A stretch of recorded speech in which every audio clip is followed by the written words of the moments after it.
Mandatory coronavirus vaccinations are coming for a lot of teachers in Hampton Roads. And there's a new push to get the vaccine to children 5 and older. Our team coverage with Allison Basil and Ann Sparaco begins with Allison and the call for mandatory vaccines in Norfolk Public Schools.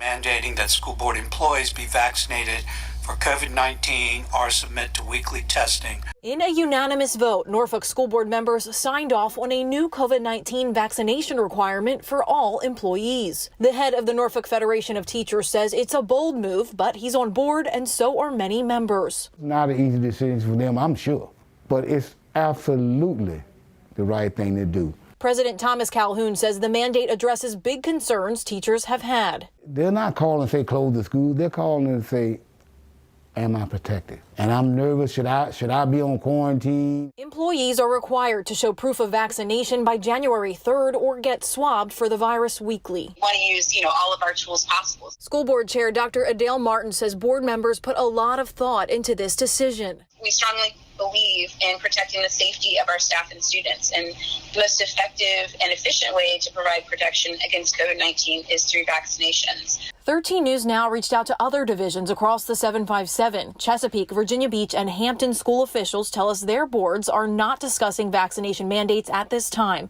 Portsmouth officials say their board is talking about shots during a Thursday meeting but won't vote. Calhoun says the mandate in Norfolk should ease the minds of people other than employees. The household of these teachers and staff who just want them to come home safe, at the same time don't want anything to happen to their children and them. This is not easy. Dr. Martin tells me Superintendent Dr. Birdsong and her team will present more details on the mandate rollout in November. For 13 News Now, I'm Allison Basil.